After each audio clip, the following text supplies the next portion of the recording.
Ahingi matam so oishilakle khullekai adu ichik chi leiriba yum adunaga yumtok pok oire amuka hena chikle mamang thangbada chawrap toba pukri ama lei yumgi mamang sangoi adu so phajana sai leiriba yum adu so lekhal taba yumni yengbada yamna phajai tha so sum sitharakle matam asida yumgi yanglen mathak adudagi amuba fizol setpi kanagumbi ama phan hekta chongthara I makhada masamana adu ipha phai yengbada akiba sakta mama haibadu oire makhong adu launa thangduna mamang pukri adu tamna mahak chatli pukri adu gi hekna kanda leipung macha amasu lei mahak leipung adu gi manakta famthai aduga makhuru ani adu mamai adu upsinduna mahak hek launa kapthorakle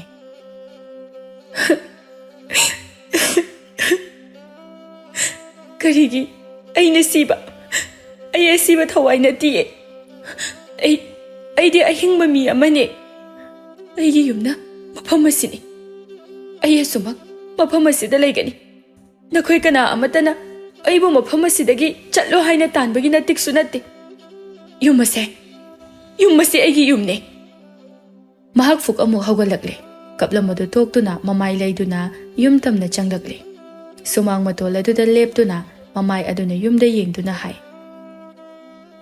kanano aigi ningol ka da tumli bana ha mado aigi kani nang hi payarui nang hogolo asumna khonjal thokna mahak na hairi aduba mahak na hairi ba wafam singasi kana amatana tabiramde asum tawna nong ma sunga lagle matam amada leirak thanna leiramba yumpham sing adu hojikti marai chai tharak bagumna sutawre yum masida mama macha makhoi ahum tale leihau sakta chu da helabinuja amakhakni masak matau phajabada khullekai aduda maming chatlibane leihau yahobada ngairi matam asida thongal adomda magi mata kusum do taha hek changlai masadu ipa pakhade leihauna matagi matau du uraduna hangi ita kaidawrage nangba ipa pakhali duba kusumna pau tammi leihau tamanjagi mamado ngaranga hingleitre hai wafam sida bada leihau magi thamoy adu swai lawi ha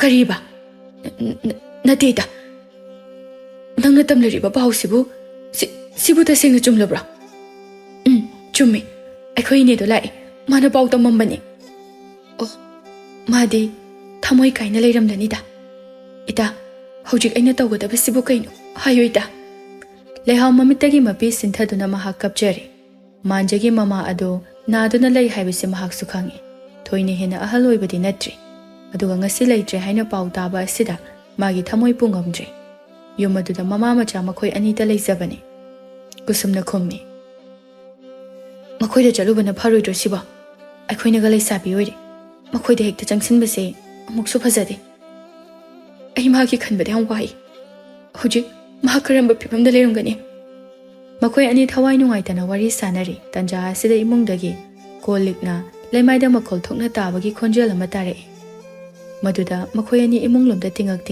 yengthoi leihauna ima langlen hoi ma makhoi oiraboi ningduna kaurubane adubo mahaki mama leimahaldi mane tombi hoida chatki langlen su ya haudri kusumna mohai pharise nangsu wakhal thoini hena khanjingano pausi nangoda damge haiduna ai lakpani hayingla kainoma aikhoi ani hekta makhoida chalurase ai sumuk chalage ko asi hairamduna kusum hogotuna chatkirami leihau dari aduda famduna mahakka phawi numidangni leihau madi mathamoi nungai tabana numidangi chak adu charamde magi mama leimahal so pau pumba loina khangle leimahalna machanupigi mathamoi bu themjille imagi bema nangbo adumna ungduna kaptuna leirabadi yarar chaksu amata chade tawrise nasadu sokjinkhini ko ima mahakna mama kainabagi mai chak phangna lelamgadabada madugi khanbada ai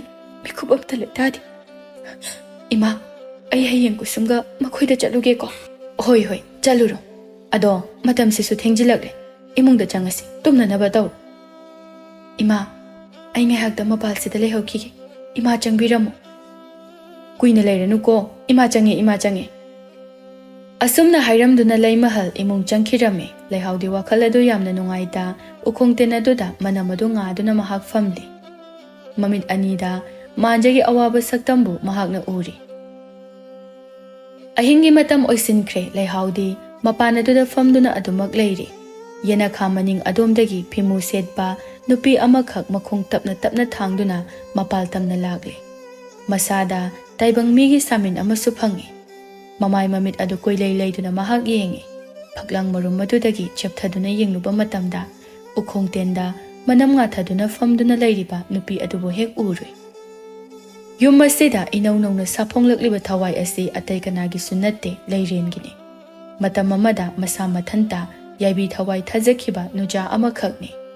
Leiren gi thawai na ingkhol gi chaigoinung asida chahi cha kaya ama matam kaya sathupthuna leirakhi. Mataw karamna mahakki thawai na amu saphonglakliba no haibasi masigi matangda aronba thabak tawba laitin sanaba nupa amakhakti leire. Leirel gi thawai na nupi adubu ubada mahak masa mathanta ingak ngaklame. Asida phamliba nupi asigi chinglo saktam asidi heigi saktamga onthokna manakreda. Makhut aduna masagi maithong aduda amuk pai tasengna mahak angakpa ma haibadu oire. Nupi asi kanano? Aiga sak chap manariba nupi asi kanano? Leihao gi saktam asiga Leiren gi thawai gi saktamga masak mataw yamna manai. Leihao matamna thingjinlaklabada magi thamoy adu phajinduna hogatuna mahak imungda changkhre. Mamang thong adu chetna lonsinkre. Leirel gi thawai adu ingak ngakpa mataw amaga loinana yumgi yanglen matona duda fat chongkhatuna mahak famki. Aduga mahak wakhal munna tawi. Yum masida leiriba aiga sak chap manaba nupi asibu kana oirazano. Aisu sagai asigi ningolni. Aina taibangda ining thungna hingba phangkhide. Aigi punsise laisa laisana adumak leimanjankibane. Aigi loisalhaudraba wari kaya ama aina hojik makha samthagani. Karigi aina thawai mirengpal amagomna ahangba malang asida khoipai paiduna leirugani. Leiren gi thawai ado mamit chetna oisinduna karigumba ama yenge. Adubo mana yenge haina khallibadu madudi uba ngamdre. Mamit ado amuk pangthokle. Mahak wakhal khanpham khangdraduna sumang aduda fan amuk chongtharakduna koichat chattuna lei. Asumna numit kharani haujinkre. Matam asida Leiren gi thawaina Leihao-bu yamna tathiba haurakle. Maga sak chap manaba mahakbu yum adudagi tanthokraga mana oina Leihao saduna yum aduda leirage haina magi wakhalda chap yungna khankre. Mamsilaklaba matam amakhakni Leihao mamang pukhrida leiriba thongra aduda kumduna ising soke haina tawi. Pun maning aduna ising adu haidoktuna soke haina hek tawbaga kadomdagino khanghaudana Leiren gi thawaina Leihao gi matungdagi khangin ille. Adumna tawbaduda Leihao pukhri aduda jamlauna tasilli. Leihao ipa pakhatna. Kanano ingoda hoji leiba nang kanano? Makok adu thangkatuna mafam aduda ko yengi adubu kana su leite. Amuksu mama oiraboi khanduna kawi. Ima nanglo hoji gida. Imana dikhak asumna tawre. Hoji kidubu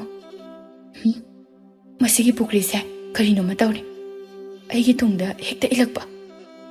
Leihao mathakta thuna kakhalakle masa pumba loina chole. Isinga amata soktaba makhai mahak mayum tamna thuna change. Pukri mapalda hobanoba pambi marum madudagi Leiren gi thawai ado tapna leithorakle. Yum tamna changkhriba Leihao-bu yengduna haijahawi. Pukri side intharaga mabu hatke haina tawraga sidine maside. Mabu halaga aina yum asida mahak saduna leigi haina tawraga. Amabu oirabasu mabu hattabadi yade. Aina mabu soidana hatkani. Aigi punsi wari se loishinnaba aina honagani. Leiren gi thawai so mana ningjariba asita thungdaba yade haina khankre. Leihao-na mafimarol ichot-chotna karakliba adubu uraga leimahalna ingak ngakna hairai. Haima napinaroga loina chotliduna kaidoriba. Nangbu ising sokpa chakhiba daine. Nadi nangi sibu pukri daga tasiliro. Leihao mana chingnariba wafam adu mamada haiba matamda mamana thajadabasu yai. Masi khanduna madu mahairoigi ningduna asumna oina hairami. Ima pukri da tasilini. Nang sidiba onthokna namina na thakraponi. Yenglaga phajana tawba yadraba. Ima, soibasibu kanana tamba ngamponoda. Sibu ina tagi yaw na tabay mongda. Nasa chotliba nani ne, na pinarol ama hungtok na bataw. Ase haiduna mamana Langlen bukawe. Langlen! Langlen! Nachegi kadagi phaniyam dane khara thuna puthoro. Langlen na machegi phanek ama puthok tu na thoglai. Ije, silere. Aya, pukri ta salira. Hoine, ta salini ne. Leihao, phanek akang badu hongtokle. Adubu mahak ngasi su thodok asina magi masada karigumba ama yamna chingnaba haibadu oikre. Nong manung tilamani. Kusumna pawa ma hairambadagi Leihao, mamay mamitka khara yeksin daisile. Amaromdana Leirengi thawaina Leihao kupsen senaduna laikhrabani. Anganba matam oibana magi saktam di lole, mabukningda haijay. Aigi nungshi waridi, aina soidana mapung phangani. He Leihao, nangna khangnariba nupa adubu aina soidana mungani. Ai Leirelni, mahi mayai kanbi Leiren. Nangna pamu mahak unaba chatawre haina thaurang jaribada. Aina pumnamak aremba tahangani. Leihao gi punsigi khongthang khudingmakta mahakna yekhai thingai ge haina khalle. Mangolda mingsal yengduna leiriba Leihao gi ngasigi khongchet asibu mahakna mapung phahallaroi ge haina nengle.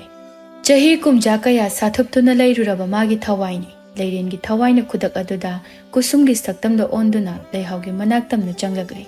Taibang mi amagi mawongda mana sumna hai. Ita, nang diloisan baloy ramedana. Nangdi hana laabo, karo phamse. Leihao, aina nangi nakta laise wama haidoke haiduna lakpane. Kariwano. Aina ngasai laktuna ibung manjana nangga unabagi pau hairambado. Adudo ibung manjado magi achinba thaba ama lakpadagi ngasise unararoise kono oina unarase haina pau jelame. Wafam asibu tabada Leihao maithong ama onduna. Kariwani haige maduba. Ningolena di pamu maga unadawre haina khanduna. Machum tana kiri. Aduga hojikna unaba amuk tokpa. Mi thaba ama leibadagini haina asuk phajana hairamlisidi. Kona matungdaso chamarak leirisidi. Kona unaraga loire bema. Ainadi pukning wakhal anise. Maga unadawre kaina kayada haraujaruba. Aremba hek daida. Magi mabukning adu khoisaunai. Leirengi thawaina Leihao gi mataw adubu ubada thamoinungda momon nokjari. Kusumna mu hairei.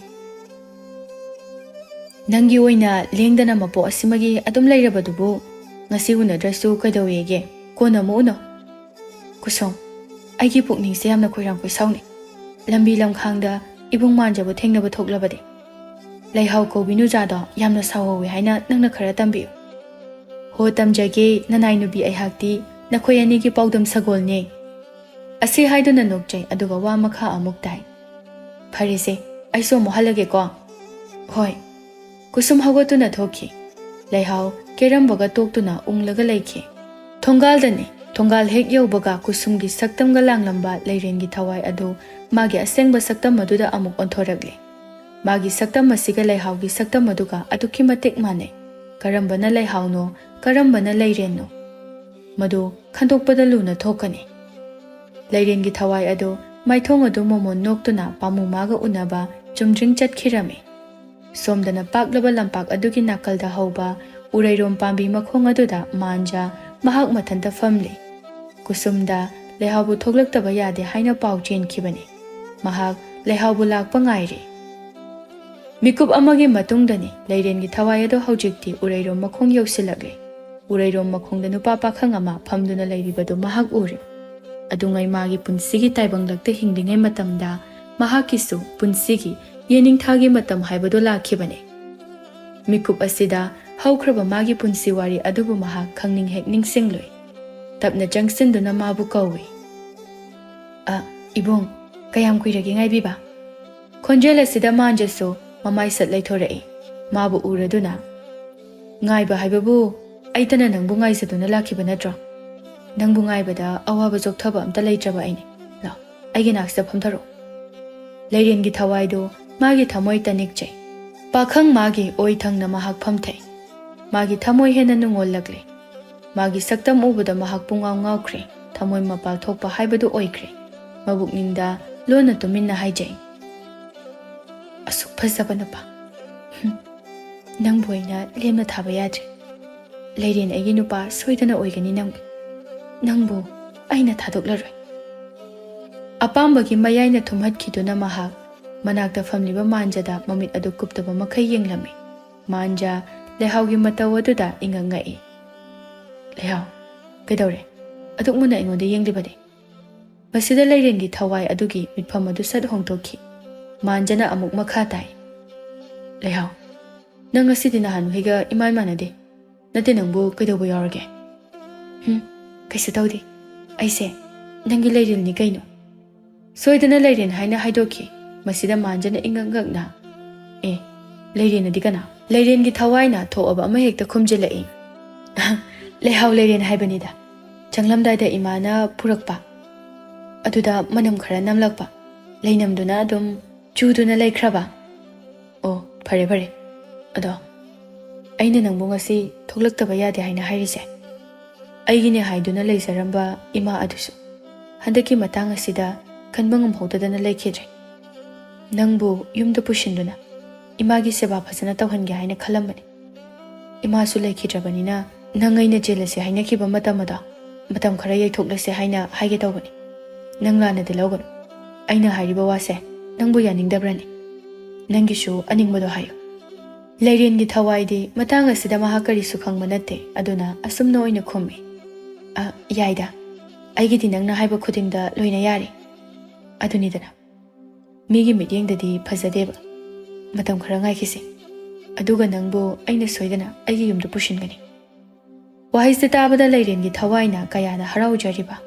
ꯇꯁꯦꯡꯅ ꯃꯥꯒꯤ ꯊꯃꯣꯏ ꯉꯁꯤꯗꯤ ꯉꯥꯎꯆꯠꯅꯔꯤ, ꯆꯔꯥꯡꯅꯕ ꯍꯥꯏꯕꯗꯨ ꯑꯣꯏꯔꯦ꯫ ꯆꯍꯤꯆꯥ ꯀꯌꯥꯒꯤ ꯃꯇꯨꯡꯗ ꯐꯪꯕ ꯅꯨꯡꯁꯤꯕꯅꯤ ꯍꯥꯏꯅ ꯈꯜꯂꯦ꯫ ꯃꯈꯣꯏ ꯑꯅꯤ ꯎꯈꯥ ꯑꯗꯨꯗ ꯐꯝꯗꯨꯅ ꯅꯨꯡꯁꯤꯕ ꯋꯥꯔꯤ ꯀꯌꯥ ꯑꯃ ꯃꯈꯥ ꯇꯥꯅ ꯁꯥꯟꯅꯔꯤ꯫ ꯅꯨꯃꯤꯗꯥꯡ ꯋꯥꯏꯔꯝꯅꯤ꯫ ꯀꯨꯁꯨꯝꯗꯨ ꯂꯩꯍꯥꯎ ꯍꯣꯏꯗ ꯐꯨꯠ ꯍꯦꯛꯇ ꯐꯥꯎꯖꯤꯜꯂꯛꯏ꯫ ꯃꯥꯡꯒꯣꯜꯗ ꯂꯩꯍꯥꯎꯅ ꯂꯥꯡꯂꯦꯟꯒ ꯂꯩꯔꯤ꯫ ꯂꯩꯍꯥꯎꯗꯤ ꯇꯔꯦꯡ ꯑꯗꯨ ꯂꯪꯆꯥꯛ ꯀꯟꯅ ꯆꯥꯛꯂꯤ꯫ ꯃꯇꯥ ꯀꯨꯁꯨꯝꯅ ꯂꯥꯛꯄ ꯑꯗꯨꯗ ꯃꯥꯅ ꯀꯧꯏ꯫ ꯀꯨꯁꯨꯝ, ꯅꯪ ꯂꯥꯛꯏꯔꯣ? ꯀꯥꯈꯠꯂꯛꯑꯣ꯫ ꯂꯥꯡꯂꯦꯟꯗ ꯌꯦꯡꯗꯨꯅ ꯑꯃꯨꯛ ꯍꯥꯏ꯫ ꯂꯥꯡꯂꯦꯟ, ꯏꯃꯨꯡꯗꯒꯤ ꯃꯣꯔꯥ ꯑꯝꯇ ꯂꯧꯊꯣꯛꯆꯣ꯫ ꯂꯥꯡꯂꯦꯟ ꯏꯃꯨꯡꯗ ꯆꯪꯗꯨꯅ ꯃꯣꯔꯥ ꯑꯃ ꯄꯨꯊꯣꯔꯛꯏ꯫ ꯃꯗꯨꯗ ꯀꯨꯁꯨꯝꯅ ꯐꯝꯃꯤ꯫ ꯀꯨꯁꯨꯝꯅ ꯅꯣꯛꯐꯦꯠ ꯇꯧꯅ ꯍꯥꯏꯔꯛꯏ꯫ ꯀꯔꯤ ꯍꯥꯏꯅꯔꯒꯦ ꯅꯈꯣꯏ ꯑꯅꯤꯕꯨ ꯉꯁꯥꯏ?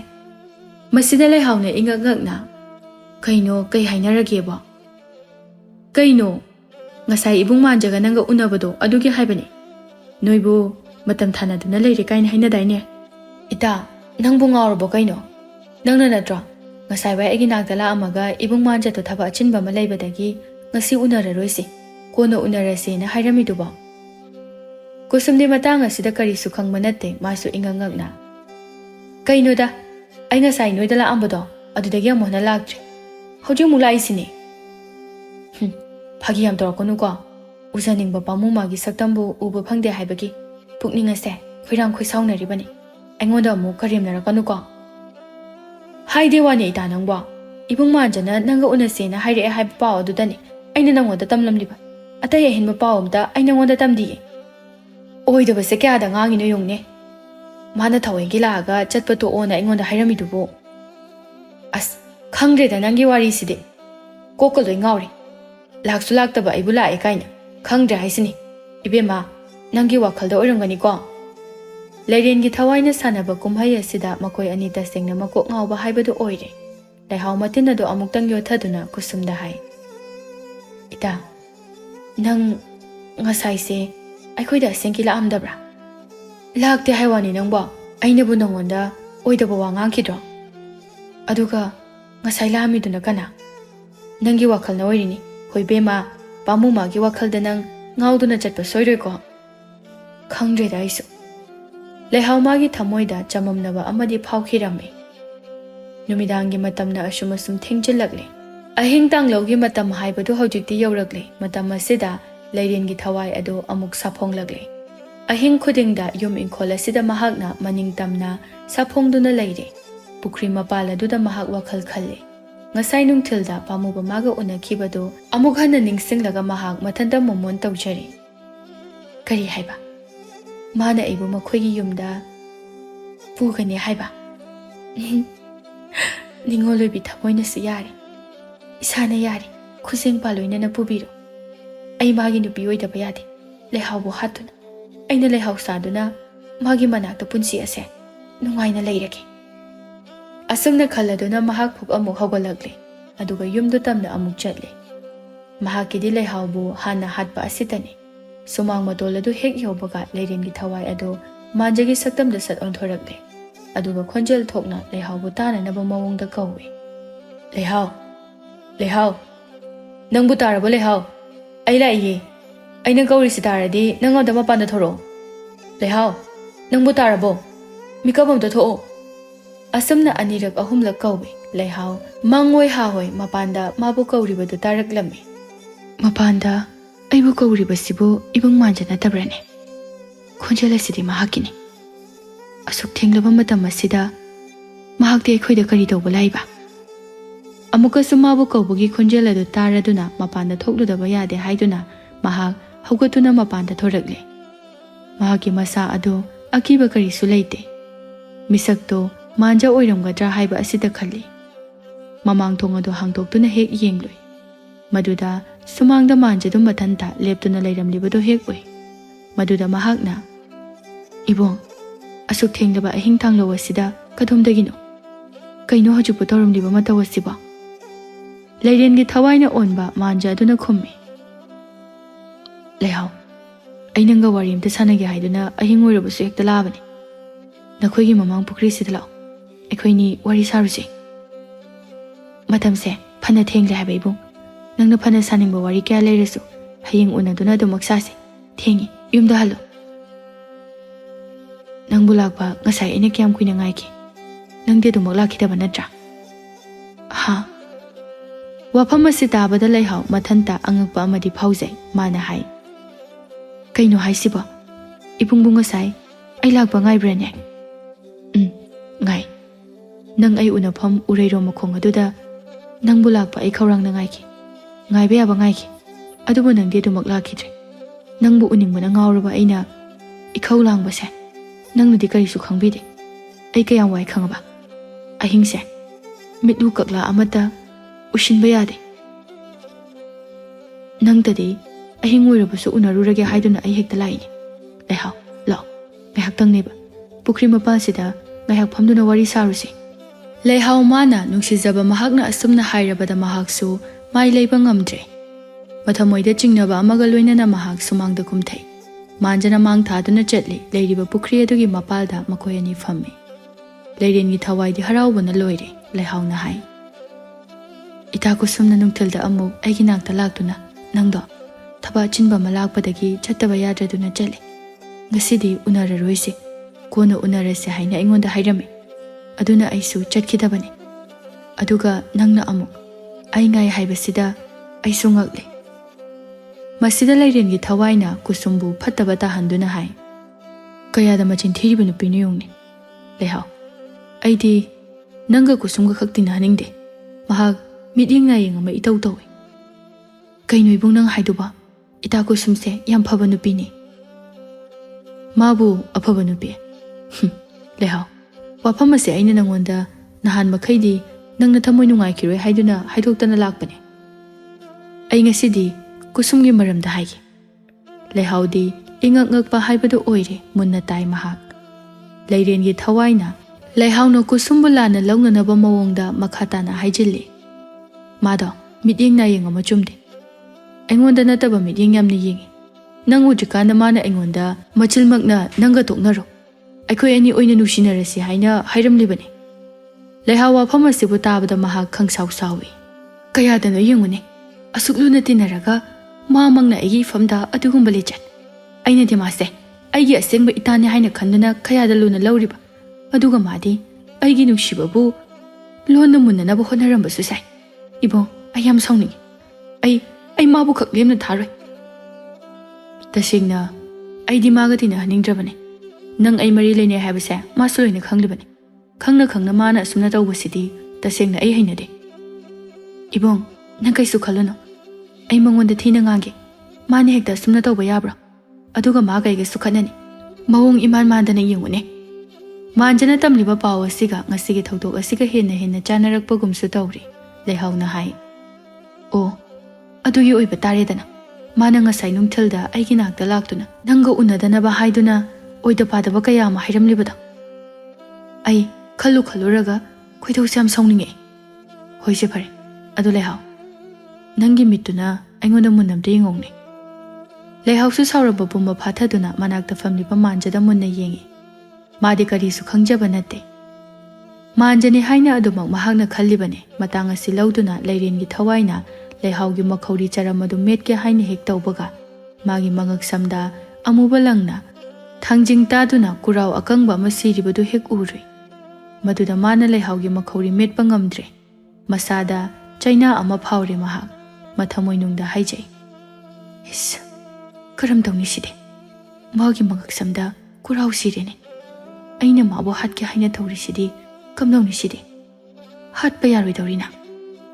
Leihau-na hairei. Ibong, se kona mo unarisi ngasigidi chalo. Leiren-gi thawaina Leihau-bu hatke haina khanba aduda ngasidi oiba yadraduna masida mahak upai leitre.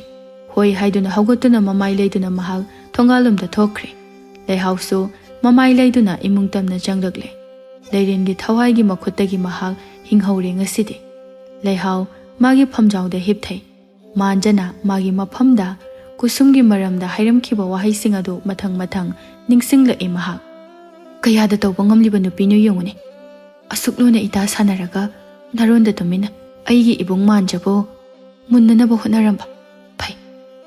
Nonga sida ngan kisano ai tawgeb. Leihau iti khanghange. Makhoida odu sauningna mahak leiki ahinga duma mahak tumbusu yadre. Mathangi ayukni. Leihau ayuk nganta hogatli. Ayuk aduda mahak mata kusumgi manakta chatnanaba thaurang tawrai. Leimahalna machanupida yengduna hai. Leihau, nangbu kadai chatke hairibano? Ayuk nganta asida. Ima, ai ita kusum hoi pautang ngakta chaluge. Hore nungtinoina chatpa yadro. Ayuk nganta asidabu migi mayumda chatpa haunadeko. Ima, pawa ma haikidaba yadaba adugini. Kuiroida, phadamu halake. Hoi, chacharuru. Leihau mayumdagi thorakle. Magi mabukning adu hojiksu sauningde. Mahak mata kusumgi mayum tamna chatle. Kusum hoigi mayum yauraduna changsalli aduga kusumbu kawi. Kusum!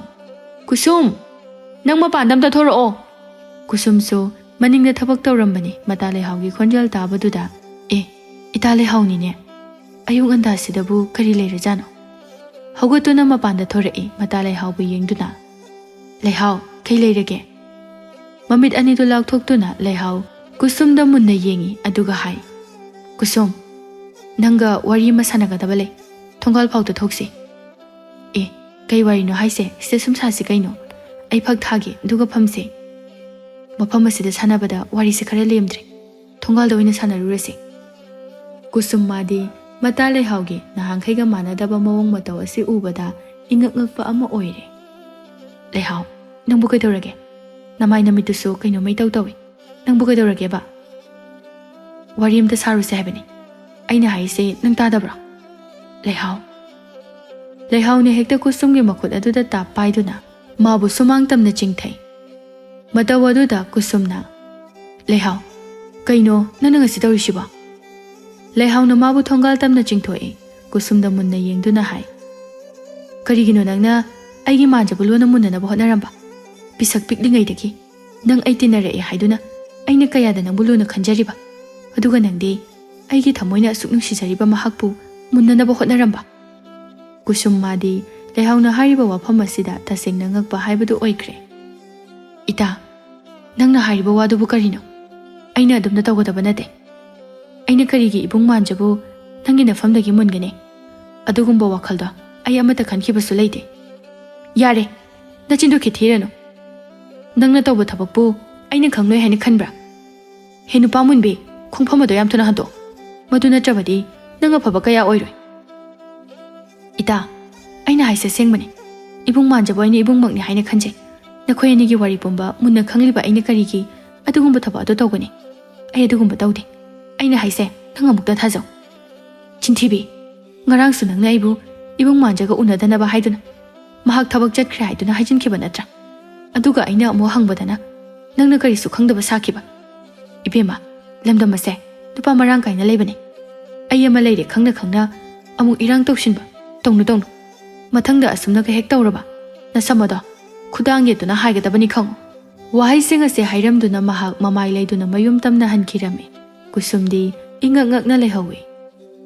Karino, mana ngasi agi nakta laktuna hairamliba wahai sing asiba. Asumna khag, mamangda ingonda mahakna haidabani. Mangonda kanana kari watam sinbiraba zana. Ita Leihao-na, ay bulana lawkrisiba. Mathamoida ngakjanaba amaga loinana mahak mayum tamna changi.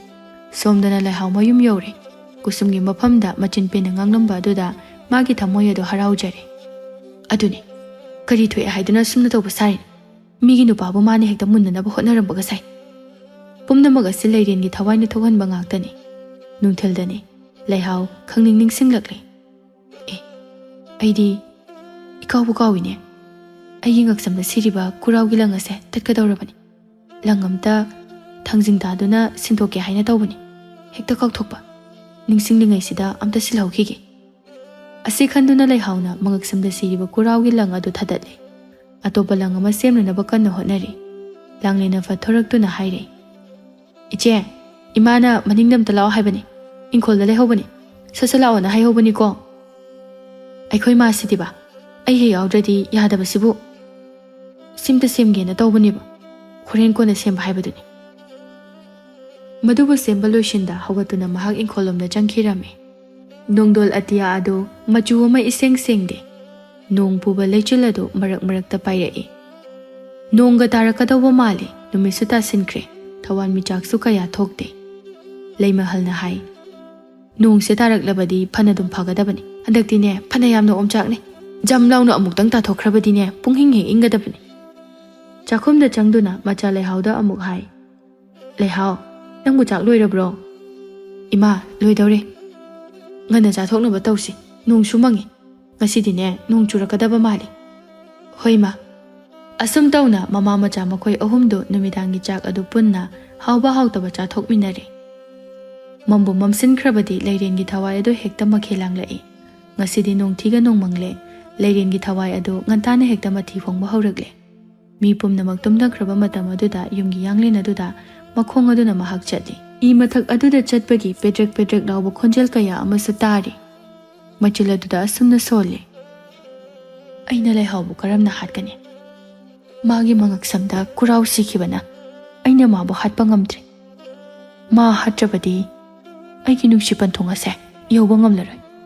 Ai mahakbu hataba yade. Murum sonduna mahak yanglen aduda hangat handa chatli. Ningaidana tumliba Leihao yumthak aduda kanagumba amana chatpagi makhol tarakpaduda mahak mikap khangthok thoi. Mamit mana adu chap yumkhatuna yumthak aduda mahak yengi. Mabukningda sumna haijai. Yumgi yanglen sida chatli sibu kanano. Thenglaba matam asida kanabo irajano. Leirengi thawai adu makhada phanamuk chongtharakle yenaka aduda hangat handa amuk chatuna mahak leire. Leihao-na haijai. Haima, yenaka somda amuk chatlene. Mase huranba soidanoigani. Kayadano yengune. Ahing sida mayumda nungaina tumgedi leitradana. Migi yenakada huranba chatliba. Mapha kanagi machano. Khangoidrada huranbana ngasidi. Kari huba yaba posak pulai haiduna huranba lakba saribano. Magi wakhalda mapanda leiriba misak adu huranbani haina khallami. Aduna mahak hogatuna mapal tamna thoi. Huranba pharage haibagi wakhalda mahaki masa adu akiba karisu leiramde. Mahak mamangthong adu hangtoktuna yenaka adomda makhung thangduna tapna kumtharai. Ngasai mahakna imungda leiramba mina chatpagi khonjal tarambadu hojikti karisu takhidre. Leihao-na kayada haisingliba huranbano yengune. Ai thoklakpasida mahakki se lotkhriba haibado oiramalene. Kisu kiriba oire. Mamga mamle phajana ubusu natte haifete akoibaduda mahak koyeng yengi kanasu leiba udre. Soidana mahak mathwai adu hingnanaba chelamani. Mathanga huranba lakta lao. Leihao iti khanghange. Asi haiduna mahak mamai adu sat leithorai. Leihao mamai hek leithorakpaga mitmangda amuba sakta mama chap leptuna leiramba aduda mahak khangpre khange.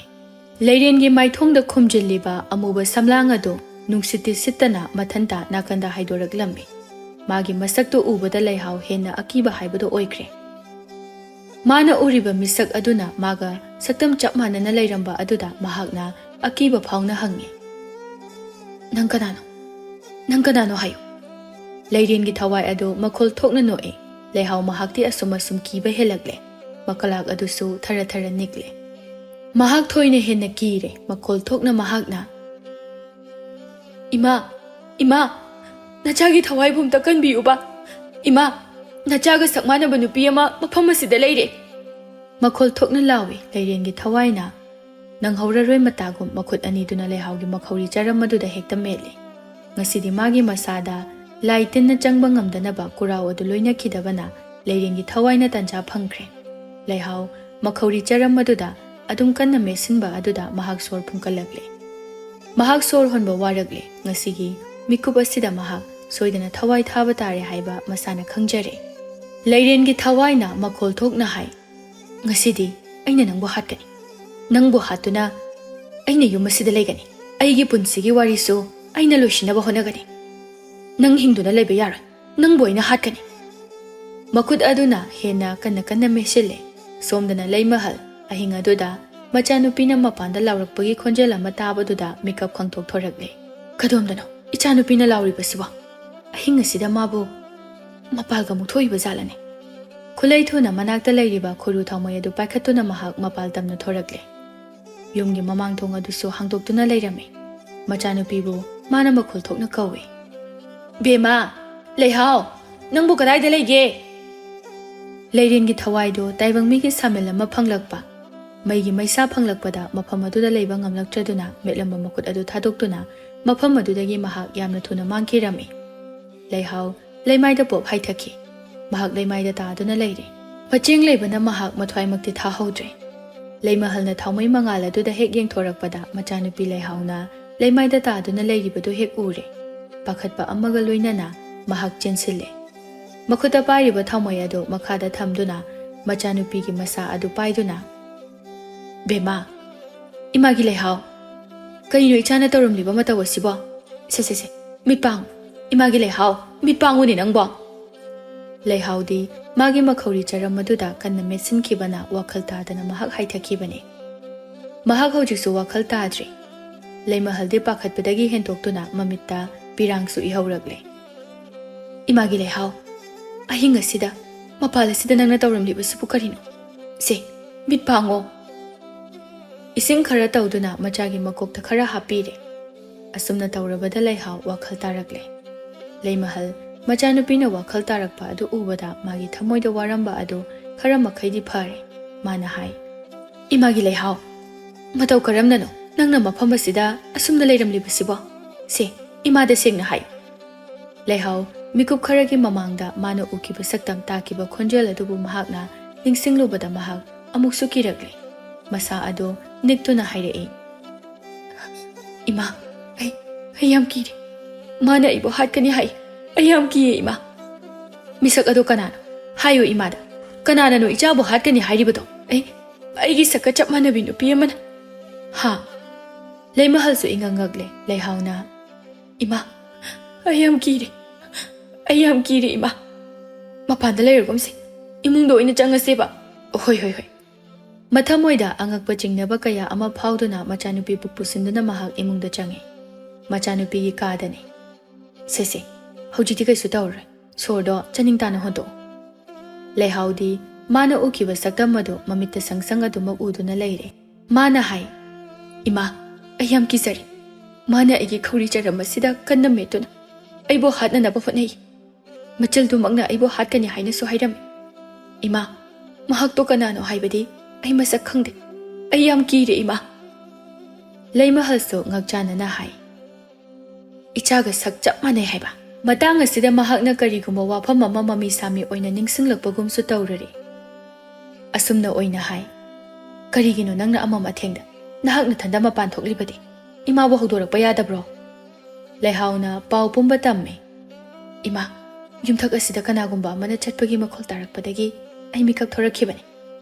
Amuk yena khamaning sida kanagumba amana ꯃꯈꯣꯡ ꯊꯥꯡꯗꯨꯅ ꯑꯃꯨꯛ ꯆꯠꯂꯛꯏ ꯑꯩꯗꯤ ꯃꯍꯥꯛ ꯑꯗꯣ ꯍꯨꯔꯥꯟꯕ ꯑꯣꯏꯔꯕꯣꯏ ꯍꯥꯏꯅ ꯈꯟꯗꯨꯅ ꯃꯄꯥꯟꯗ ꯊꯣꯛꯂꯨꯕꯅꯤ ꯑꯗꯨꯒ ꯏꯃꯥ ꯃꯍꯥꯛꯇꯤ ꯌꯦꯡꯕꯗ ꯌꯥꯝꯅ ꯀꯤꯕ ꯑꯃ ꯑꯣꯏꯔꯝꯃꯤ ꯃꯥꯒꯤ ꯃꯁꯛꯇꯣ ꯑꯩꯒꯤ ꯁꯛꯀ ꯆꯞ ꯃꯥꯟꯅꯩ ꯏꯃꯥ ꯂꯩꯃꯍꯜꯅ ꯃꯆꯥꯅꯨꯄꯤꯒꯤ ꯃꯊꯃꯣꯏ ꯑꯗꯨ ꯊꯦꯝꯖꯤꯟꯗꯨꯅ ꯍꯥꯏ ꯐꯔꯦꯁꯦ ꯍꯌꯦꯡꯈꯩꯗꯤꯅꯦ ꯑꯁꯨꯝꯅꯈꯛ ꯑꯊꯦꯡꯕꯗ ꯅꯪ ꯃꯄꯥꯟꯗ ꯊꯣꯛꯀꯅꯨ ꯏꯃꯥꯅꯦ ꯍꯌꯦꯡꯃꯛ ꯂꯥꯏ ꯌꯦꯡꯅꯅꯕ ꯇꯧꯒꯦ ꯏꯆꯥ ꯀꯩꯁꯨ ꯇꯧꯔꯣꯏꯗ ꯏꯃꯥ ꯂꯩꯔꯤꯁꯤꯗꯤ ꯏꯃꯥ ꯌꯥꯔꯦ ꯇꯨꯝꯅꯅꯕ ꯇꯧꯔꯣ ꯃꯇꯝꯁꯦ ꯐꯅ ꯊꯦꯡꯂꯦ ꯅꯠꯇꯦ ꯅꯪꯕꯨ ꯏꯃꯥꯒ ꯇꯨꯝꯁꯦ ꯍꯥꯏꯕ꯭ꯔꯣ ꯌꯥꯔꯅꯤ ꯏꯃꯥꯁꯨ ꯇꯨꯝꯕꯤꯔꯨꯔꯣ ꯍꯣꯏ ꯃꯄꯥꯟꯗ ꯊꯣꯛꯎꯅꯨꯀꯣ ꯍꯣꯏ ꯏꯃꯥ ꯑꯁꯨꯝꯅ ꯍꯥꯏꯅꯔꯕ ꯃꯇꯨꯡꯗ ꯂꯩꯃꯍꯜꯁꯨ ꯃꯥꯒꯤ ꯀꯥꯗ ꯆꯪꯈ꯭ꯔꯦ ꯂꯩꯍꯥꯎ ꯇꯞꯅ ꯐꯃꯨꯡ ꯑꯗꯨꯗ ꯍꯤꯞꯊꯩ ꯃꯥꯅ ꯎꯈꯤꯕ ꯃꯥꯅ ꯇꯥꯈꯤꯕꯁꯤꯡ ꯑꯗꯨ ꯍꯟꯖꯤꯟꯅ ꯃꯍꯥꯛ ꯇꯥꯔꯛꯂꯦ ꯈꯟꯖꯤꯜꯂꯨꯔꯒ ꯃꯁꯥ ꯃꯊꯟꯇ ꯍꯦꯟꯅ ꯀꯤꯕ ꯍꯥꯏꯕꯗꯨ ꯑꯣꯏꯔꯤ ꯁꯣꯝꯗꯅ ꯃꯅꯤꯡꯒꯤ ꯋꯥꯄꯜ ꯑꯗꯨꯗ ꯂꯩꯔꯦꯟꯒꯤ ꯊꯋꯥꯏ ꯑꯗꯨ ꯌꯥꯝꯅ ꯁꯥꯎꯅꯤꯡꯅ ꯂꯩꯔꯤ ꯀꯗꯣꯝꯗꯒꯤ ꯊꯣꯔꯛꯏꯕ ꯅꯨꯄꯤꯅꯣ ꯃꯇꯥꯡ ꯃꯇꯝ ꯆꯞ ꯆꯥꯔꯕꯗꯨꯗ ꯍꯦꯛꯇ ꯊꯣꯛꯂꯛꯏ ꯍꯥꯏꯕꯅꯤ ꯑꯍꯤꯡ ꯑꯁꯤꯗ ꯅꯨꯡꯉꯥꯏꯅ ꯇꯨꯝꯗꯨꯅ ꯂꯩꯒꯦ ꯍꯥꯏꯅꯗꯤ ꯈꯟꯗꯦ ꯂꯩꯔꯦꯟ ꯑꯩꯅ ꯇꯧꯕ ꯊꯕꯛ ꯑꯁꯤꯗ ꯑꯣꯟꯊꯣꯛꯅꯁꯨ ꯌꯦꯠꯈ꯭ꯔꯄꯣꯠꯅꯤ ꯉꯔꯥꯡꯇ ꯃꯥꯒꯤ ꯃꯉꯛꯁꯝꯗ ꯁꯤꯈꯤꯕ ꯈꯨꯔꯥꯎ ꯑꯗꯨꯁꯨ ꯁꯤꯔꯝꯗ꯭ꯔꯦ ꯍꯧꯖꯤꯛꯀꯤꯗꯣ ꯑꯩꯅ ꯃꯥꯒꯤ ꯃꯈꯧꯔꯤ ꯆꯔꯝ ꯑꯗꯨ ꯃꯦꯠꯇꯨꯅ ꯍꯥꯠꯂꯕꯅꯦꯕ ꯁꯨꯞꯅꯇꯒꯤ ꯃꯤꯀꯨꯞ ꯑꯃꯇ ꯉꯥꯏꯔꯕꯅꯤ ꯐꯨꯟꯒꯠꯇꯨꯅ ꯃꯍꯥꯛ ꯁꯤꯈꯤꯒꯗꯕ ꯑꯁ ꯅꯝꯗꯨꯅ ꯍꯦꯛ ꯍꯤꯡꯈꯤꯗ ꯑꯗꯨ ꯑꯣꯏꯔꯕꯁꯨ ꯍꯦ ꯂꯩꯍꯥꯎ ꯑꯩꯅ ꯅꯪꯕꯨꯗꯤ ꯍꯥꯠꯇꯅꯗꯤ ꯇꯣꯛꯂꯣꯏ ꯃꯍꯥꯛ ꯌꯥꯝꯅ ꯁꯥꯎꯅꯤꯡꯅ ꯂꯩ ꯂꯩꯃꯍꯜ ꯇꯨꯝꯕ ꯌꯥꯗꯦ ꯃꯆꯥꯅꯨꯄꯤꯅ ꯃꯉꯣꯟꯗ ꯇꯝꯂꯛꯈꯤꯕ ꯄꯥꯎ ꯀꯌꯥ ꯑꯗꯨ ꯑꯗꯨꯃꯛ ꯅꯤꯡꯁꯤꯡꯗꯨꯅ ꯂꯩꯔꯦ ꯏꯆꯥꯒ ꯁꯛ ꯆꯞ ꯃꯥꯟꯅꯕꯤ ꯀꯅꯥꯒꯨꯝꯕꯤ ꯑꯃ ꯍꯥꯏꯕꯀꯣ ꯑꯁꯨꯛ ꯀꯨꯏꯕ ꯃꯇꯝ ꯑꯁꯦ ꯌꯨꯝꯐꯝ ꯑꯁꯤꯗ ꯀꯅꯥꯁꯨ ꯀꯔꯤꯁꯨ ꯇꯧꯈꯤꯗ꯭ꯔꯤ ꯑꯗꯨꯒ ꯍꯟꯗꯛ ꯑꯁꯤꯅ ꯑꯁꯨꯝꯅ ꯇꯧꯔꯛꯂꯤꯕ ꯑꯁꯤꯅ ꯀꯔꯤꯒꯤꯅꯣ ꯑꯩꯕꯨ ꯂꯩꯃꯍꯜ ꯃꯍꯥꯛꯅ ꯌꯨꯝ ꯑꯁꯤꯗ ꯃꯧ ꯑꯣꯏꯅ ꯂꯥꯛꯂꯕ ꯃꯇꯨꯡ ꯃꯆꯦ ꯂꯩꯍꯥꯎꯕꯨ ꯏꯍꯥꯟ ꯍꯥꯟꯅ ꯐꯪꯖꯈꯤꯕ ꯃꯇꯝ ꯑꯗꯨꯗ ꯃꯀꯨꯕꯣꯛ ꯑꯣꯏꯔꯤꯕ ꯐꯩꯖꯥꯎꯅ ꯍꯥꯏꯈꯤꯕ ꯋꯥ ꯑꯃ ꯉꯁꯤꯇ ꯅꯧꯍꯧꯅꯅ ꯅꯤꯡꯁꯤꯡꯂꯛꯂꯦ ꯃꯇꯝ ꯑꯗꯨꯗꯅꯤ ꯐꯩꯖꯥꯎ ꯑꯃꯗꯤ ꯊꯔꯣ ꯁꯪꯕꯤꯅ ꯃꯁꯨꯅꯨꯄꯤ ꯑꯃ ꯐꯪꯂꯦ ꯍꯥꯏꯅ ꯌꯥꯝꯅ ꯍꯔꯥꯎꯖꯈꯤꯕꯗꯣ ꯃꯥꯡꯒꯣꯜ ꯑꯗꯨꯗ ꯐꯝꯗꯨꯅ ꯃꯈꯣꯏ ꯑꯅꯤ ꯋꯥꯔꯤ ꯁꯥꯟꯅꯔꯤ ꯐꯩꯖꯥꯎꯅ ꯍꯥꯏ ꯅꯨꯄꯥ ꯍꯥꯏꯕ ꯂꯩꯇꯦ ꯅꯨꯄꯤ ꯍꯥꯏꯕ ꯂꯩꯇꯦ ꯏꯁꯨꯒꯤ ꯏꯁꯨ ꯆꯞ ꯃꯥꯟꯅꯩ ꯏꯁꯨ ꯅꯨꯄꯤ ꯑꯃ ꯐꯪꯕꯁꯦ ꯅꯪꯕꯨ ꯌꯥꯝ ꯅꯨꯡꯉꯥꯏꯇ꯭ꯔꯅꯦ ꯊꯔꯣ ꯁꯪꯕꯤ ꯊꯔꯣ ꯁꯪꯕꯤꯅ ꯅꯣꯛꯐꯦꯠ ꯇꯧꯅ ꯈꯨꯝꯃꯤ ꯀꯔꯤꯒꯤꯗꯤ ꯅꯨꯡꯉꯥꯏꯔꯣꯏ ꯑꯩꯅ ꯍꯦꯟꯅ ꯃꯈꯣꯏ ꯄꯥꯕꯨꯡꯗꯒꯤ ꯅꯨꯡꯉꯥꯏꯔꯤꯕ ꯖꯥꯠꯅꯤ ꯃꯈꯣꯏ ꯄꯥꯕꯨꯡ ꯏꯄꯥꯟ ꯀꯥꯏꯗꯤ ꯆꯥꯎꯅ ꯁꯣꯟꯒꯗꯕꯅꯤꯀꯣ ꯁꯣꯟꯗ꯭ꯔꯕꯗꯤ ꯀꯩꯅꯣꯅꯦ ꯁꯣꯟꯗꯣꯛꯀꯅꯤ ꯏꯁꯨꯒꯤꯕꯨ ꯏꯄꯥꯟ ꯆꯥꯎꯅ ꯁꯣꯟꯗꯦ ꯍꯥꯏꯕ꯭ꯔꯣ ꯕꯨ ꯑꯩ ꯂꯩꯔꯤꯗꯅ ꯑꯗꯣ ꯊꯔꯣ ꯁꯪꯕꯤ ꯑꯩꯕꯨ ꯏꯆꯥꯅꯨꯄꯤꯒꯤ ꯃꯁꯛꯇꯣ ꯉꯁꯤꯒꯤ ꯎꯗ꯭ꯔꯤ ꯑꯃꯨꯛꯇꯗꯤ ꯌꯦꯡꯅꯤꯡꯈ꯭ꯔꯦꯗ ꯍꯣ ꯅꯁꯨꯗꯣ ꯇꯨꯝꯕ ꯍꯧꯒꯠꯂꯝꯈꯤꯔꯣꯏꯌꯦ ꯃꯈꯣꯜ ꯃꯋꯥꯒ ꯑꯃꯠꯇ ꯇꯥꯗꯦ ꯀꯩꯅꯣꯗ ꯑꯩꯕꯨ ꯉꯁꯥꯏꯋꯥꯏ ꯏꯁꯨꯅ ꯀꯞꯄꯒꯤ ꯈꯣꯟꯖꯦꯜ ꯑꯃ ꯇꯥꯈꯤꯗ ꯊꯔꯣ ꯁꯪꯕꯤ ꯏꯁꯨꯗꯤ ꯉꯁꯥꯏꯅ ꯍꯧꯒꯠꯂꯝꯃꯅꯤꯅꯦ ꯍꯥꯏꯅꯔꯤꯉꯩ ꯇꯟꯖꯥ ꯑꯁꯤꯗ ꯂꯩꯃꯍꯜꯅ ꯃꯆꯥꯅꯨꯄꯤ ꯑꯗꯨꯕꯨ ꯄꯝꯗꯨꯅ ꯄꯨꯊꯣꯔꯛꯏ ꯃꯗꯨ ꯎꯕꯗ ꯐꯩꯖꯥꯎꯅ ꯍꯥꯏ ꯑꯣ ꯑꯩꯅ ꯍꯥꯏꯗ꯭ꯔꯥ ꯉꯁꯥꯏꯅ ꯌꯥꯍꯧꯈ꯭ꯔꯕꯅꯦꯅ ꯑꯩꯒꯤ ꯏꯁꯨ ꯂꯩꯍꯥꯎꯗꯤ ꯌꯥꯍꯧ ꯉꯟꯕꯤꯅꯤ ꯍꯣꯏ ꯑꯩ ꯂꯥꯟꯖꯔꯦ ꯑꯩꯗꯤ ꯍꯧꯒꯠꯇ꯭ꯔꯤꯕꯣꯏ ꯍꯥꯏꯅ ꯈꯜꯂꯨꯔꯦ ꯊꯔꯣ ꯁꯪꯕꯤ ꯃꯃꯧ ꯅꯨꯄꯤꯗ ꯌꯦꯡꯗꯨꯅ ꯍꯥꯏ ꯂꯩꯃ ꯏꯁꯨꯗꯣ ꯅꯀꯨꯅ ꯑꯝꯇ ꯂꯧꯒꯦ ꯍꯥꯏꯔꯤꯌꯦ ꯀꯗꯥꯏ ꯏꯃꯥꯗ ꯄꯤꯌꯨ ꯅꯪꯅꯦ ꯊꯕꯛ ꯇꯧꯖꯔꯨꯆꯣ ꯑꯁꯤ ꯍꯥꯏꯗꯨꯅ ꯊꯔꯣ ꯁꯪꯕꯤꯅ ꯃꯁꯨ ꯑꯗꯨꯕꯨ ꯂꯧꯋꯤ ꯐꯩꯖꯥꯎꯅ ꯀꯗꯥꯏ ꯏꯁꯨꯗꯣ ꯑꯩꯉꯣꯟꯗ ꯄꯤꯌꯨ ꯃꯁꯨ ꯅꯨꯄꯤ ꯑꯗꯨꯕꯨ ꯐꯩꯖꯥꯎꯅ ꯄꯥꯝꯖꯩ ꯅꯣꯛꯐꯦꯠ ꯇꯧꯅ ꯃꯁꯨ ꯅꯨꯄꯤꯒꯤ ꯁꯛꯇꯝ ꯑꯗꯨꯕꯨ ꯌꯦꯡꯖꯩ ꯐꯩꯖꯥꯎꯅ ꯃꯁꯨ ꯅꯨꯄꯤꯒꯤ ꯃꯥꯏꯊꯣꯡ ꯑꯗꯨ ꯃꯨꯟꯅ ꯌꯦꯡꯗꯨꯅ ꯍꯥꯏꯔꯛꯏ ꯑꯩꯒꯤ ꯏꯁꯨ ꯂꯩꯍꯥꯎꯁꯦ ꯑꯩꯕꯨ ꯄꯣꯛꯄ ꯄꯥꯕꯒꯤ ꯍꯦꯛ ꯃꯆꯟꯅꯨꯄꯤ ꯑꯩꯒꯤꯅ ꯏꯅꯦ ꯂꯩꯔꯦꯜꯗꯣ ꯃꯍꯥꯛꯀ ꯃꯁꯛꯄꯨ ꯆꯞ ꯃꯥꯟꯅꯩꯅꯦ ꯑꯩ ꯑꯁꯤ ꯂꯩꯃꯍꯜꯁꯨ ꯇꯥꯍꯧꯏ ꯊꯔꯣ ꯁꯪꯕꯤꯅ ꯍꯥꯏ ꯂꯩꯔꯦꯟ ꯍꯥꯏꯕꯗꯤ ꯃꯈꯣꯏ ꯄꯥꯕꯨꯡ ꯅꯪꯅ ꯍꯦꯛ ꯄꯟꯕ ꯂꯩꯁꯥꯅ ꯁꯤꯈꯤ ꯍꯥꯏꯕꯗꯨꯔꯣ ꯃꯥꯅꯤ ꯑꯩꯒꯤ ꯏꯅꯦꯗꯣ ꯂꯩꯁꯥꯅ ꯁꯤꯈꯤꯕꯅꯤ ꯑꯩꯃꯛꯅꯗꯤ ꯎꯍꯧꯗꯦ ꯏꯅꯦ ꯂꯩꯔꯦꯟꯒꯤ ꯃꯁꯛꯄꯨꯗꯤ ꯑꯩ ꯃꯨꯟꯅ ꯈꯪꯏ ꯊꯔꯣ ꯁꯪꯕꯤ ꯑꯩꯒꯤ ꯏꯅꯦ ꯂꯩꯔꯦꯟꯗꯣ ꯊꯧꯔꯤ ꯌꯥꯟꯗꯨꯅ ꯁꯤꯈꯤ ꯃꯇꯝ ꯑꯗꯨꯗ ꯀꯌꯥꯗꯤ ꯀꯤꯈꯤ ꯑꯩꯈꯣꯏꯒꯤ ꯃꯃꯥꯡꯒꯤ ꯄꯨꯈ꯭ꯔꯤ ꯑꯁꯣꯝꯗ ꯍꯧꯔꯤꯕ ꯅꯣꯕꯥꯞ ꯄꯥꯝꯕꯤꯁꯦ ꯑꯁꯤꯒꯨꯝꯕ ꯑꯃꯁꯨ ꯂꯩꯄꯨꯡ ꯂꯩꯔꯤꯕ ꯃꯅꯥꯛ ꯑꯁꯤꯗ ꯍꯧꯔꯝꯃꯤ ꯃꯗꯨꯗꯅꯤ ꯏꯅꯦ ꯂꯩꯔꯦꯟꯅ ꯊꯧꯔꯤ ꯌꯥꯟꯗꯨꯅ ꯁꯤꯈꯤꯕꯗꯣ ꯅꯣꯕꯥꯞ ꯄꯥꯝꯕꯤ ꯑꯗꯨꯗꯤ ꯑꯗꯨꯃꯛ ꯌꯥꯟꯊꯠꯈ꯭ꯔꯦ ꯂꯩꯈꯤꯗ꯭ꯔꯕꯤ ꯏꯅꯦꯒꯤ ꯃꯁꯛ ꯑꯗꯨꯒ ꯏꯁꯨ ꯂꯩꯍꯥꯎꯒꯤ ꯃꯁꯛ ꯑꯁꯤꯒ ꯆꯞ ꯍꯦꯛ ꯃꯥꯟꯅꯩ ꯑꯣ ꯑꯗꯨꯒꯨꯝꯕ ꯋꯥꯔꯤ ꯑꯃꯁꯨ ꯂꯩꯕ ꯑꯣꯏꯔꯦꯀꯣ Mahakna amo anoba mapok amada sagai asida halakpa oiramgani. Makhoi pabungnaga isunupigi mamingse Leihao hainagi hek thonjili. Hena bu chanakreda. Masak ka manabasida aina Leihao-Leiren tananaba Leihao haina hekta thonjilabani. Mingsibu phajadabrane. Aigi oinadi yamna phajarebo. Nadrane pupugi Leihao. O yare se kadaino. Isudo amtane mabo isu pamgi. Leimahal ngasigi ahing asida haukraba matamgi wari amabu mahak ningsingloi. Madu ningsingluraga mathanta haijai. Aigi ikugi mapagi machanupigi masakka. Aigi icha Leihao-gi masakka yamna mane haikibaniko. Ngasi ichana mama aigi maphamda hairiba tamliba wafamsing asiga wari asiga soidana mari leina phamthoi. Ai tumina laisinba yadre. Chingnariba pumnamak ase koknanaba ai hayengma laitin khurumba amadi amaibi thagoigi manakta chatlake. Asumna khalladuna mahaksu tumthakre. Mathangi ayukni Leimahal machanupigi kada changlae Leihao-di kanna tumle. Ahing nong soiba ama tumba yadaduna leiramlaga nongalamdaigi ingtharakpa matam aduda mahak tumthakibane. Kangkhalado haifet haidoktuna mahak machanupida yengi. Machanupigi makhauri charamaduda ingang ngangna leiribadu mahak ure. Ngarangdi ubu ukide madu uraga machanupina haikiba wafam adu tasengna chumlamgani haina mahak khanjare. Machil thokna tapna hai. Onthokpanida makhauri se nabana loiramani. Loina nganglene. Aibu mabu haudo asirane. Hoida ngahak tumjarasana. Aigi thabakse hana amukta chatlukige. Kangkhalado amuk haithabiramlaga mahak mapanda thoragle. Mapanda lairiba machanupi langlenda yengduna hairammi. Bema imane thabamta chalukige. Nachebu nangna khara yengsilamu. Chakaido nangna khara thongthomuko. Talle ma ichebo oina thonghalo. Langlende kaisu khangjaba nate Leimahalna. Nachedo naribani. Nahangkhai nachena adum thongliduni. Ima sune khara kuirakpa yai. Nangna khara thongto. Chale ima chale ko. Asi hairamlaga Leimahal thongal tamna thokre langlena haija hawe. Kainoda aikhoi ichebu nari kaina. Ngarangta kaisu tawkidabadubu aikhoi imana aina chak thongnaba haiduna aingonda haijalise yungne. Mamai laisinduna imungda change. Machegi kada changduna machebu kawe. Iche, nang tumba hagotribo. Nangbo singbai narabane. Ngarangdi nang kaisu tawkidadaine. Adubu Leihao-di kanna tumle. Kana amatagi khonjal mahak tade. Langlen mana kaubada machena tadraba aduda haijai. Leisabina aduk yam yahau thengadi nayum panba khangaroi. Hogolome. Ima su thabak chakhi. Imana chak thongomo haibani ko. Asumna oina haijilamduna masu thokre Leihao-di isisina adumak tumle.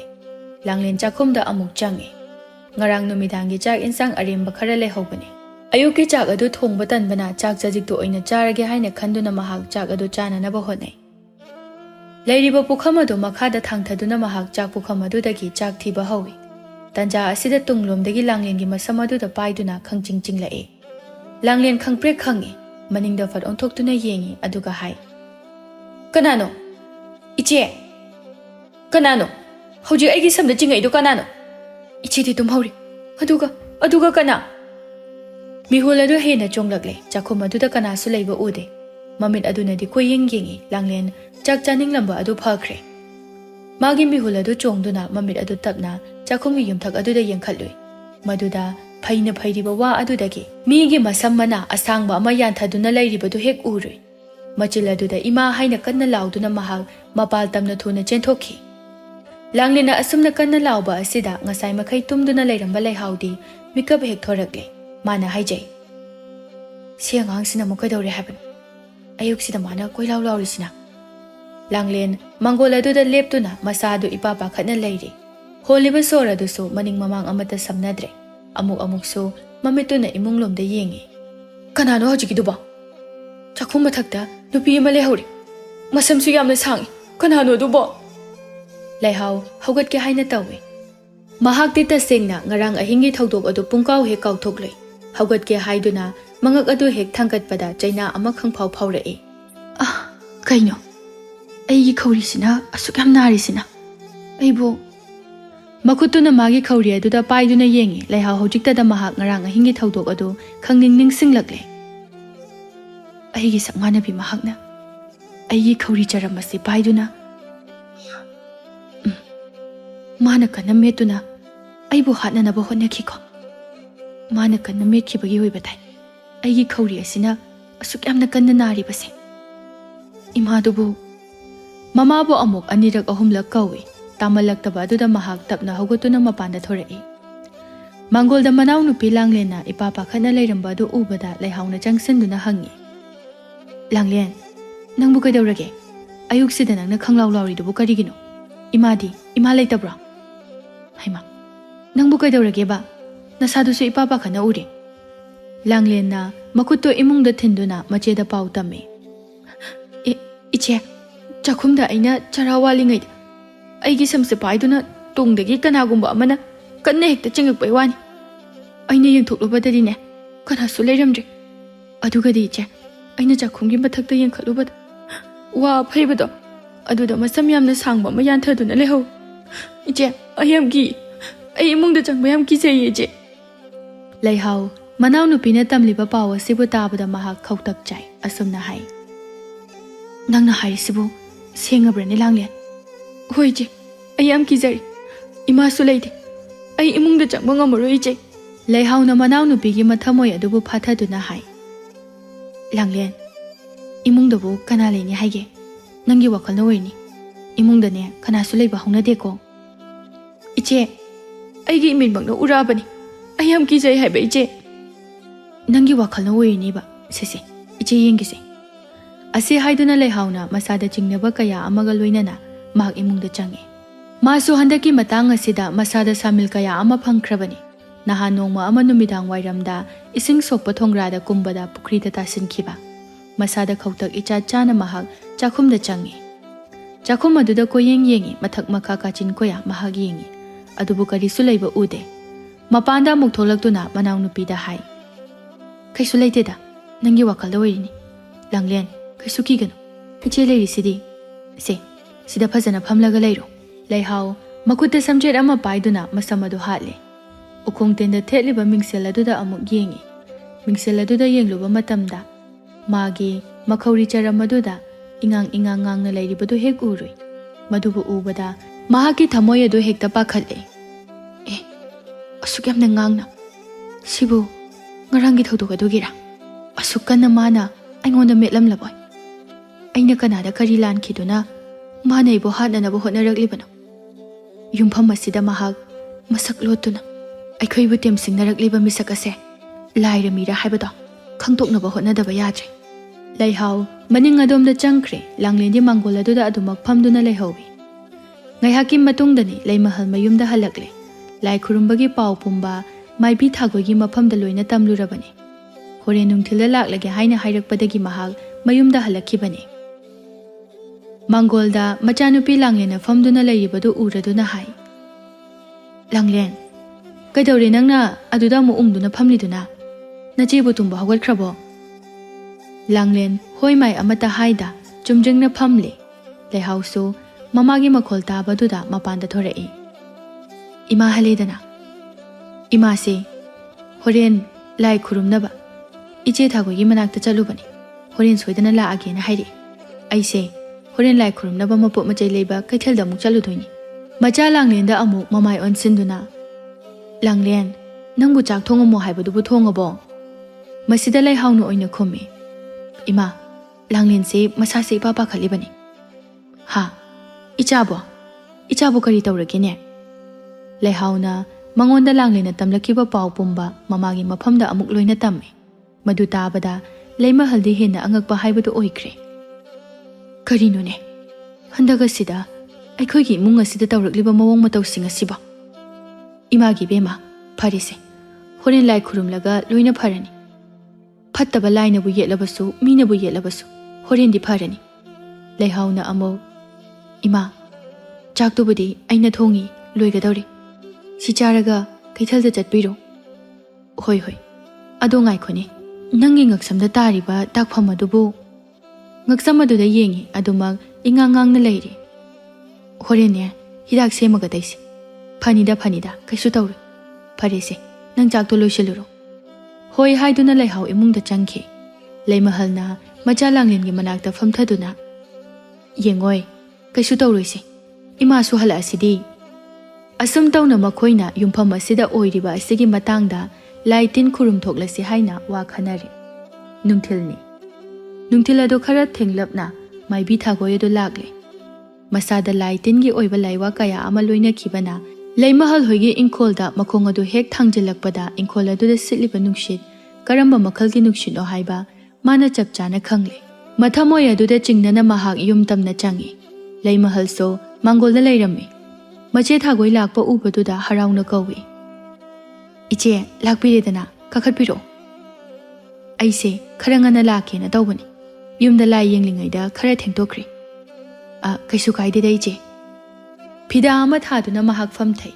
ꯊꯥꯒꯣꯏꯅ ꯑꯁꯨꯝꯅ ꯍꯥꯏ ꯂꯩꯃꯍꯜ ꯅꯈꯣꯏꯒꯤ ꯏꯪꯈꯣꯜꯁꯦ ꯀꯔꯤꯅꯣꯃ ꯏꯇꯧ ꯇꯧꯏ ꯃꯍꯤ ꯃꯌꯥꯏ ꯀꯟꯕ ꯀꯔꯤꯒꯨꯝꯕ ꯑꯃ ꯂꯩꯕꯒꯨꯝꯅ ꯇꯧꯏ ꯏꯆꯦ ꯑꯗꯨꯅꯤ ꯑꯩꯅ ꯍꯥꯏꯔꯤꯕꯁꯦ ꯉꯁꯥꯏꯁꯨ ꯑꯩꯅ ꯍꯥꯏꯖꯈꯤꯕꯁꯤꯡ ꯑꯗꯨꯅꯤ ꯑꯩꯅ ꯌꯨꯝꯗ ꯍꯟꯕ ꯃꯇꯝꯗ ꯌꯨꯝꯗ ꯑꯉꯛꯄ ꯑꯃꯁꯨ ꯑꯣꯏꯔꯝꯂꯦ ꯏꯆꯥ ꯑꯇꯣꯝꯕꯤ ꯑꯁꯤꯅ ꯀꯔꯤꯒꯨꯝꯕ ꯑꯀꯤꯕ ꯁꯛꯇꯝ ꯑꯃꯁꯨ ꯎꯔꯨꯔꯕ ꯃꯥꯜꯂꯤ ꯑꯗꯨꯗꯒꯤ ꯎꯪꯗꯨꯅ ꯑꯗꯨꯝ ꯂꯩꯈ꯭ꯔꯦ ꯏꯆꯦ ꯑꯃꯨꯛꯇꯅꯦ ꯃꯆꯥ ꯈꯥꯏꯅ ꯌꯦꯡꯕꯤꯌꯨꯀꯣ ꯏꯆꯦ ꯍꯣꯏ ꯏꯆꯦ ꯌꯦꯡꯒꯦ ꯑꯩ ꯂꯩꯔꯤꯉꯩꯗ ꯃꯈꯣꯏꯅ ꯂꯝ ꯍꯦꯟꯕ ꯌꯥꯕ ꯅꯠꯇꯦꯗ ꯑꯗꯣ ꯑꯩꯅ ꯉꯁꯥꯏ ꯂꯩꯌꯨ ꯍꯥꯏꯕ ꯂꯥꯏ ꯈꯨꯔꯨꯝꯕꯒꯤ ꯃꯄꯣꯠ ꯃꯆꯩꯁꯤꯡ ꯑꯗꯨꯗꯤ ꯅꯪꯕꯨ ꯂꯩꯔꯕ꯭ꯔꯣ ꯍꯣꯏ ꯏꯆꯦ ꯂꯩꯔꯦ ꯄꯨꯊꯣꯔꯛꯎꯔꯥ ꯑꯧ ꯁꯤꯗ ꯄꯨꯊꯣꯔꯛꯑꯣ ꯂꯩꯃꯍꯜꯅ ꯃꯆꯦ ꯂꯩꯍꯥꯎꯕꯨ ꯀꯧꯗꯨꯅ ꯂꯩꯍꯥꯎ ꯏꯃꯥꯅ ꯉꯁꯥꯏ ꯂꯩꯔꯛꯈꯤꯕ ꯂꯥꯏ ꯈꯨꯔꯨꯝꯕꯒꯤ ꯄꯣꯠ ꯆꯩꯁꯤꯡ ꯑꯗꯣ ꯈꯥꯎꯗ ꯌꯥꯎꯗꯨꯅ ꯂꯩꯍꯧꯕꯅꯤ ꯅꯪ ꯑꯝꯇ ꯃꯄꯥꯟꯗ ꯄꯨꯊꯣꯔꯛꯑꯣ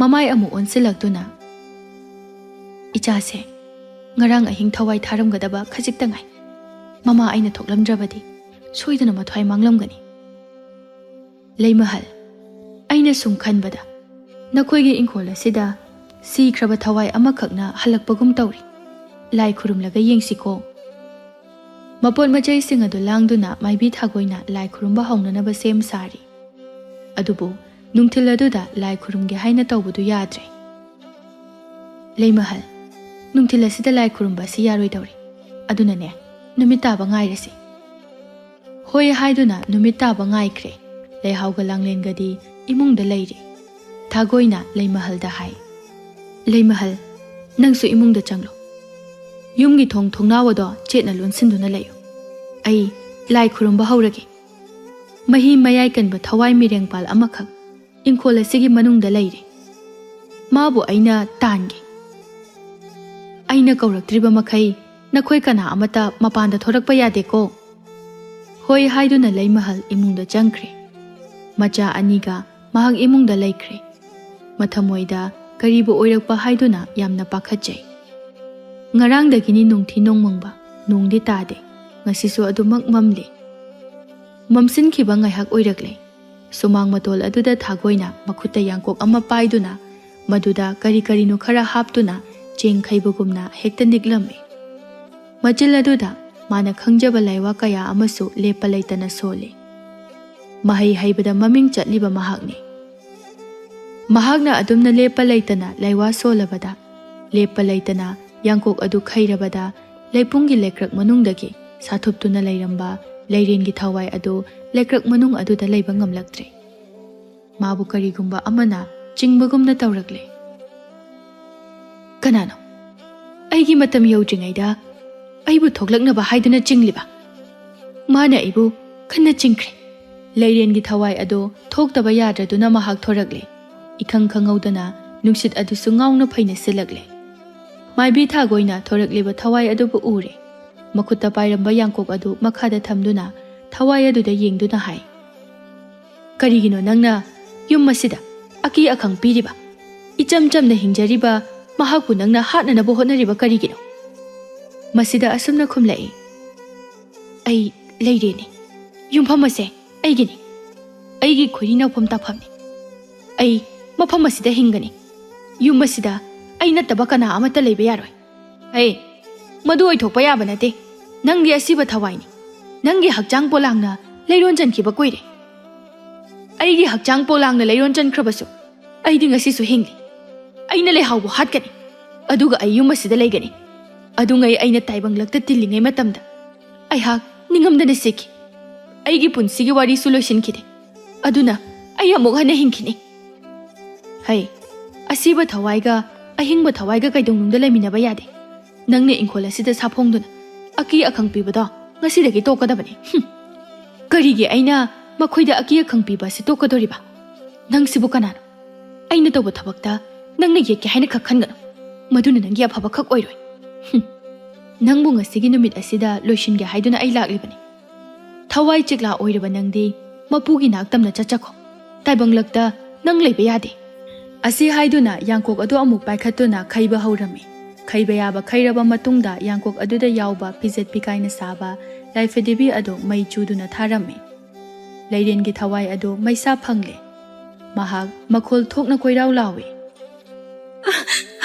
ꯃꯩꯁꯥꯁꯦ ꯑꯩ ꯈꯥꯡꯕ ꯉꯝꯗ꯭ꯔꯦ ꯑꯩꯕꯨ ꯑꯝꯇ ꯀꯟꯕꯤꯌꯨ ꯂꯩꯕꯥꯛ ꯀꯌꯥꯒ ꯂꯣꯏꯅꯅ ꯊꯥꯔꯕ ꯃꯩ ꯑꯗꯨꯅ ꯍꯦꯛ ꯂꯣꯏꯈꯤꯕꯗ ꯂꯩꯔꯦꯟꯒꯤ ꯊꯋꯥꯏ ꯑꯗꯨꯁꯨ ꯃꯩꯈꯨ ꯑꯣꯟꯗꯨꯅ ꯅꯣꯡꯗꯣꯜ ꯑꯇꯤꯌꯥ ꯊꯛꯇ ꯄꯥꯏꯈꯠꯈ꯭ꯔꯦ ꯍꯧꯖꯤꯛꯇꯤ ꯑꯃꯥꯏꯕꯤ ꯊꯥꯒꯣꯏꯅ ꯊꯋꯥꯏ ꯃꯥꯕꯨ ꯃꯄꯨ ꯃꯥꯒꯤ ꯃꯅꯥꯛꯇ ꯊꯥꯈ꯭ꯔꯦ ꯊꯕꯛ ꯑꯗꯨ ꯇꯧꯕ ꯂꯣꯏꯔꯗꯨꯅ ꯃꯥꯡꯒꯣꯜꯗ ꯀꯥꯈꯠꯇꯨꯅ ꯂꯩꯃꯍꯜꯕꯨ ꯀꯧꯏ ꯂꯩꯃꯍꯜ ꯌꯥꯔꯦ ꯌꯥꯔꯦ ꯊꯣꯡꯁꯦ ꯍꯥꯡꯇꯣꯛꯂꯣ ꯂꯩꯃꯍꯜꯁꯨ ꯇꯥꯔꯗꯨꯅ ꯊꯣꯡ ꯍꯥꯡꯇꯣꯔꯛꯏ ꯃꯃꯥ ꯃꯆꯥ ꯃꯈꯣꯏ ꯑꯍꯨꯝꯗꯨ ꯃꯄꯥꯟꯗ ꯊꯣꯔꯛꯏ ꯊꯥꯒꯣꯏꯅ ꯍꯥꯏ ꯍꯧꯖꯤꯛꯇꯤꯅꯦ ꯀꯔꯤꯁꯨ ꯇꯧꯔꯔꯣꯏ ꯏꯪꯈꯣꯜ ꯑꯁꯤꯗ ꯁꯤꯈꯤꯕ ꯊꯋꯥꯏ ꯑꯃꯈꯛ ꯑꯣꯏꯕꯖꯥꯠꯅꯤ ꯍꯧꯖꯤꯛꯇꯤ ꯆꯠꯈ꯭ꯔꯦ ꯏꯆꯦ ꯌꯥꯝ ꯅꯨꯡꯉꯥꯏꯖꯔꯦ ꯏꯆꯦꯅ ꯏꯃꯥ ꯏꯆꯥ ꯑꯩꯈꯣꯏꯒꯤ ꯑꯋꯥꯕꯁꯦ ꯀꯣꯛꯍꯟꯕꯤꯔꯦ ꯃꯁꯤꯗꯤ ꯑꯩꯒꯤ ꯏꯊꯧꯅꯤꯗꯅ ꯂꯩꯃꯍꯜꯅ ꯊꯥꯒꯣꯏꯒꯤ ꯃꯐꯝꯗ ꯑꯋꯥꯃꯜ ꯈꯔ ꯄꯤꯔꯦ ꯊꯥꯒꯣꯏ ꯑꯃꯝꯕ ꯃꯔꯛ ꯑꯗꯨꯗ ꯃꯌꯨꯝ ꯇꯝꯅ ꯆꯠꯈ꯭ꯔꯦ ꯃꯁꯤꯒꯤ ꯃꯇꯨꯡꯗꯒꯤꯗꯤ ꯌꯨꯝ ꯑꯗꯨ ꯀꯔꯤꯁꯨ ꯇꯧꯔꯛꯈꯤꯗ꯭ꯔꯦ ꯂꯩꯍꯥꯎꯒꯤ ꯃꯉꯛꯁꯝꯗ ꯉꯥꯡꯂꯝꯕ ꯑꯗꯨꯁꯨ ꯂꯣꯏꯅ ꯐꯈ꯭ꯔꯦ ꯅꯨꯃꯤꯠ ꯈꯔꯅꯤ ꯍꯧꯖꯤꯟꯈ꯭ꯔꯕ ꯃꯇꯨꯡꯗꯅꯤ